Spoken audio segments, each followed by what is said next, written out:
Hi, everybody. It's Stacey Soble with Salon Today Conversations. And today I'm here with Erin Kuhn, who's president of Qnity and Qnity for Schools. And Erin, you're going to be a speaker at Serious Business. I am. I'm so excited to be with you, Stacey, and I'm so excited for Serious Business. It's probably my favorite event of the year. So I'm just really excited to be back live. Yeah, it's an excellent event. And if you haven't been there, it's for owners and managers primarily, although there are a lot of beauty pros that go. But you are going to be teaching owners and managers how to teach their own team members financial literacy. And why do you think that that's important in a time like this?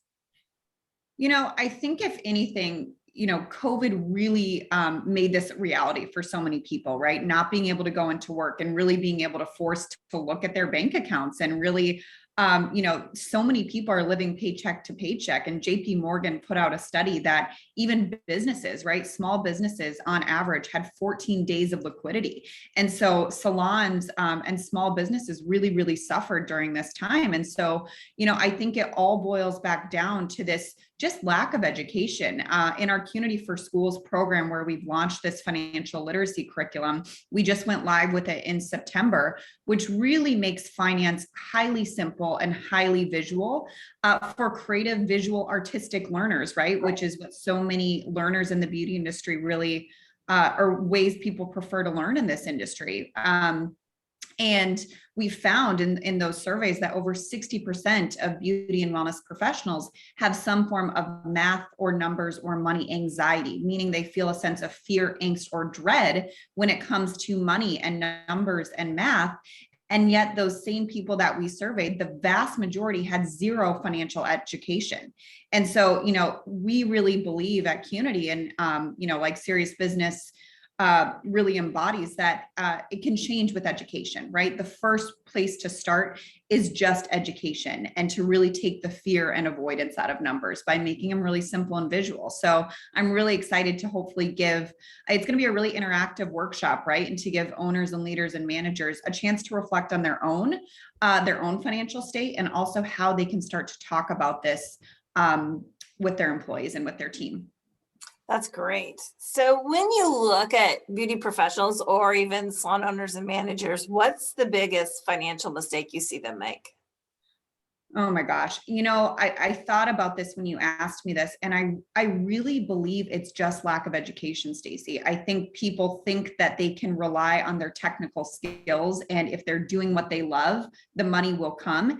And there is some truth to that, right? But if you fail to plan and if you fail to even pay any attention to the numbers, even if you're making great money, if you're making $1 million, who said this to me? Robert Cromians, right? He talked about how for years he was making $1 million, but he was spending $1.2 million, right? So there's always a gap. There has to be a little bit of knowledge on the numbers so you can be really, really successful technically and be the best in class at your craft and have some foundational financial skills and foundational business and financial acumen, so you can truly be a double and triple threat in your career, right? That's really, what gets me really excited, and Serious Business giving us an opportunity for this platform is to elevate the industry, not just with really great hairdressers, but really, really strong professionals with a strong sense of business and financial acumen that are so strong technically and so strong with the basic foundational business skills.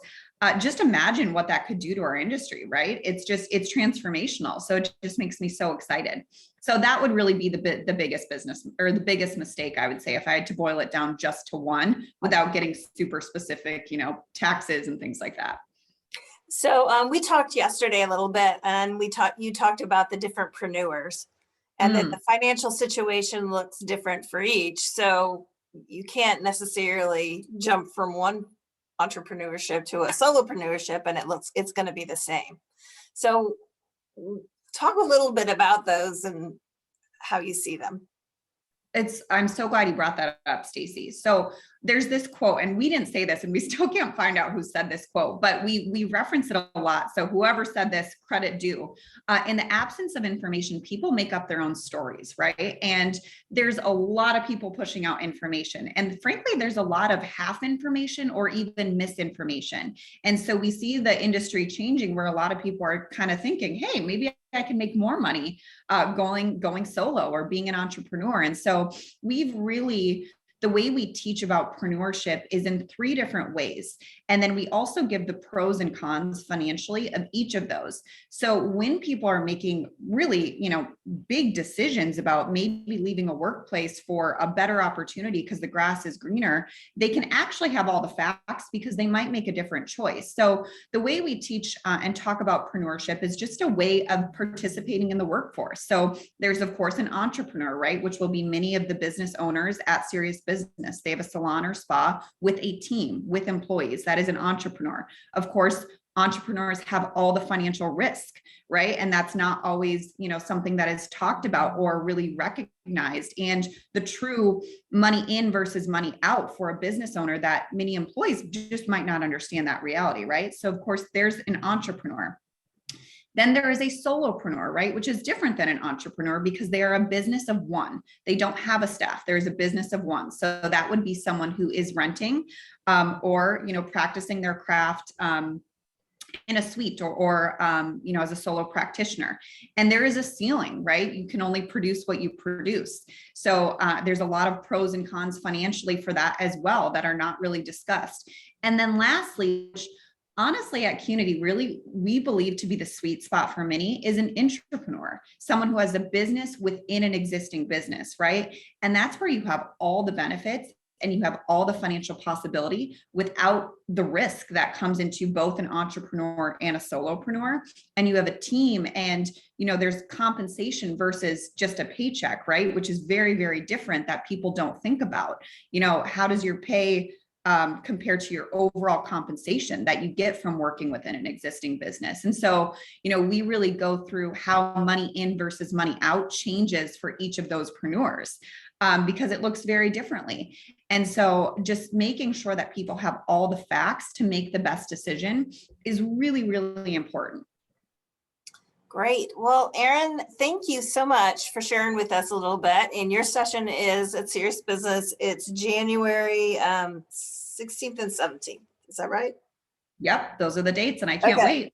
And if you need tickets or you want to check out the agenda, go to serioussbusiness.net. You got it. But that part always messes me up because it's so usual to say calm. So anyway, thank you, Erin, so much. And we look forward to your presentation. And I hope people walk away feeling a lot more confident about their financials and how to understand them. So thank you so much, Stacey. And I can't wait to see everyone at Serious Business. So thanks so much. We'll see you there. See you.